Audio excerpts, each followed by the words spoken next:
Hey there, it's Jeff Johnson. Thanks for taking a few minutes to watch this video.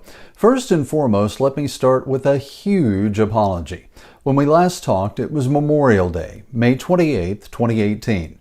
Yes, last year.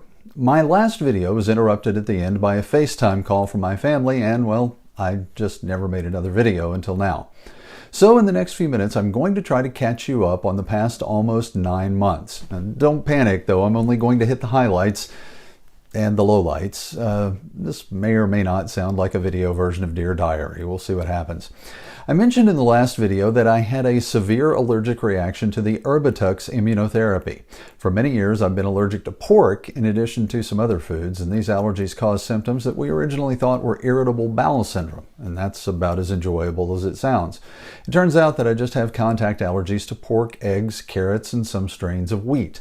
So the whole eggs, bacon, biscuits, and gravy with a V8 chaser for breakfast is out, and so is Erbitux because it has a pork protein in it.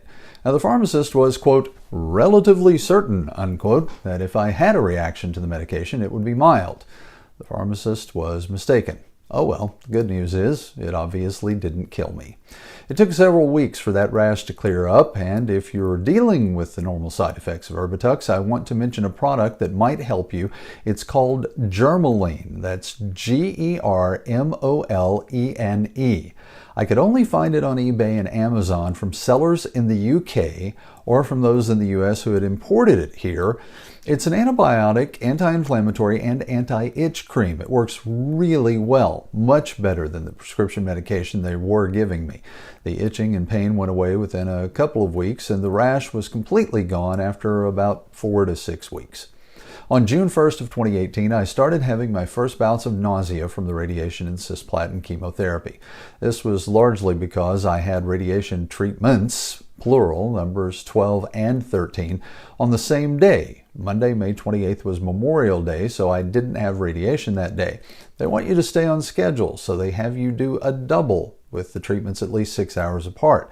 I had done this before and thought it wasn't that big of a deal. I was wrong. Thankfully, that was the last 2 a day that they scheduled for me, but it took its toll. This was the beginning of what I would soon learn would be the downhill slide for my health. It was more like a downhill tumble off of Mount Kilimanjaro by my stunt double who missed his starting mark and his landing and all of the soft spots in between. The doctors at MD Anderson started me on pain medication and reassured me that, quote, we have an almost never-ending supply of better, stronger ways to address your pain, unquote. Was that going to come in handy later? And if you'll forgive me for just a moment, I'm going to take a quick drink. I'll talk about the dry mouth in a minute.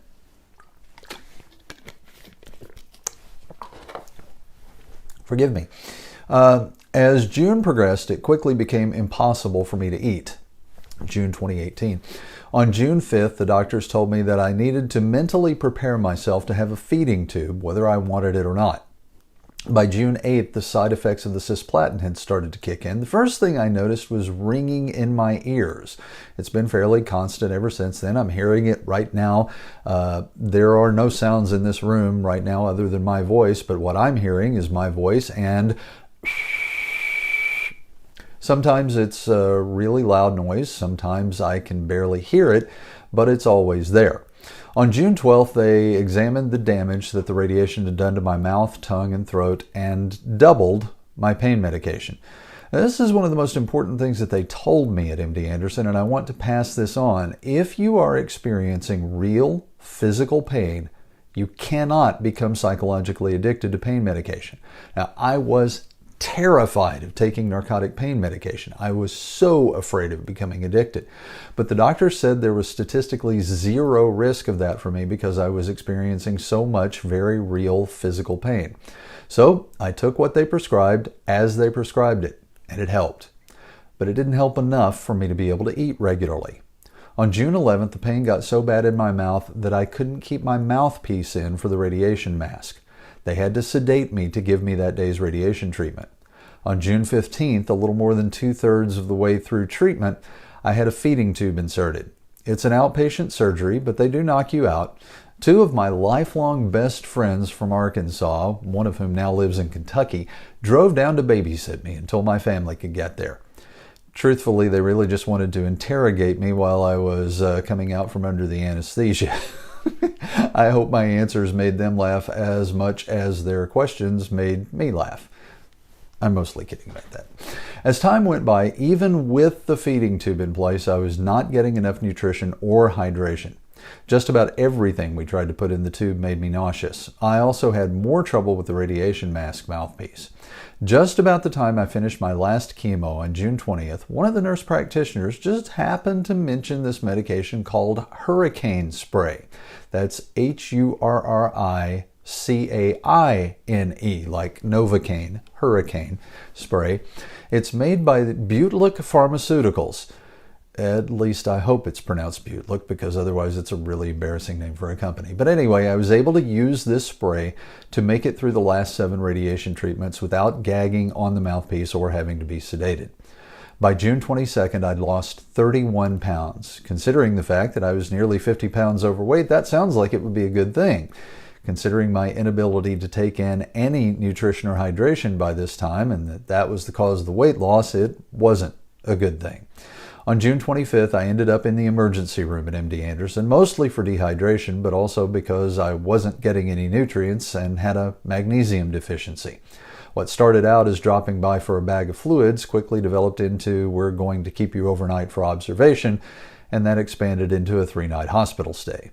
The upside to that was that the dehydration was addressed. I got all of my radiation treatments on schedule because all they had to do was wheel me downstairs, and they finally found a formula for the feeding tube that didn't make me sick to my stomach.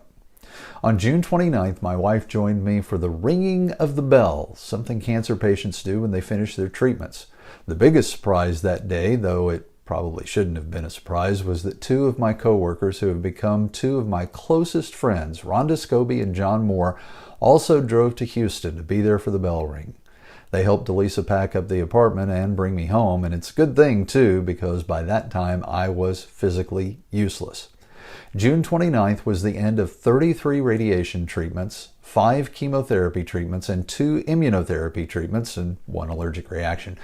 But it was far from the end of my ordeal. I'm going to fast forward through the rest of this because this is already way too long.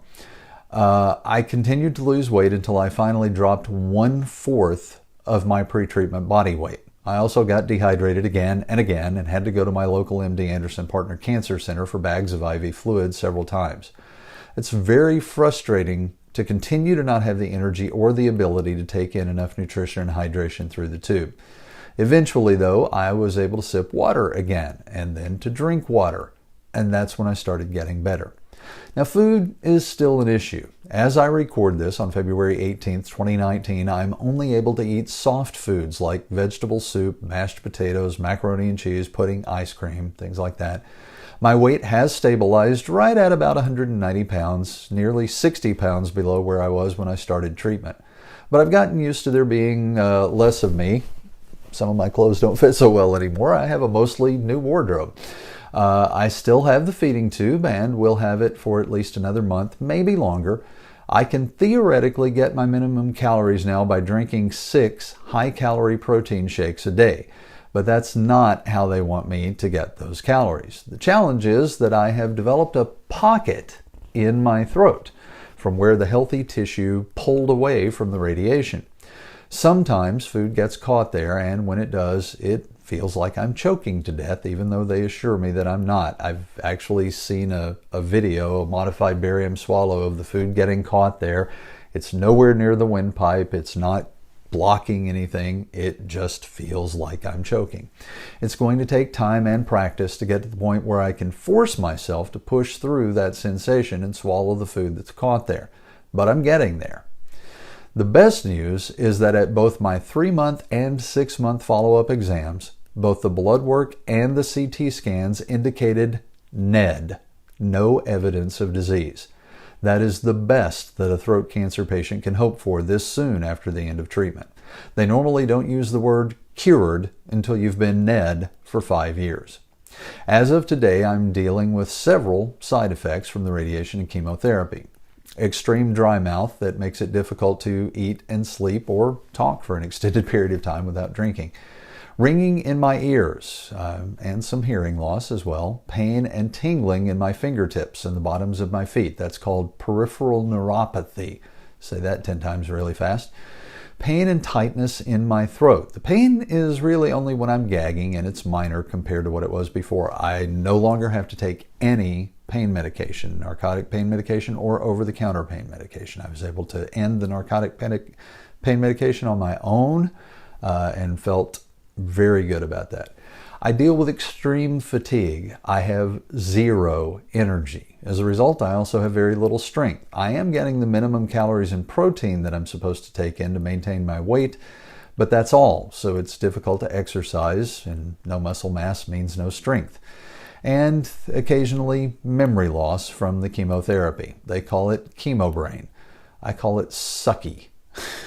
I promise I do know your name. It's right there. I just can't pull that file folder open to access it right now. All in all, these are annoyances and inconveniences compared to where I could be. I know that many of the people who watch my videos are also cancer patients, and that your side effects are much worse than what I'm dealing with. Please know that I'm praying for you, even if I don't know or can't remember your name. I'm very blessed to be alive. I'm very blessed to be on the road to recovery. And I'm very blessed to have so many people who have watched these videos and commented and liked and subscribed. From the bottom of my heart, thank you. Please share this channel with anyone you know who's going through throat cancer. Sprinkled throughout these videos with my warped sense of humor and personal stuff that really doesn't matter to anybody but my family and close friends are a lot of little tips that I picked up along the way that can really make this journey easier to endure. Also, if you know of anyone who's looking for a motivational speaker, I'm going to start doing that again. I've been shot, stabbed, run over by a car, hit in the head with a brick. The brick broke in half, by the way. Ripped the side of my face off on a water slide. Almost died from kidney failure due to an allergic reaction to a medication. And now I've survived cancer. I'm obviously here for a reason. Maybe someone else will be inspired by everything I've been through. I would, however, suggest not standing next to me in a thunderstorm. I'll have another follow-up visit near the end of March, and I'll do my best to post another video then. Until then, thanks for watching, and God bless.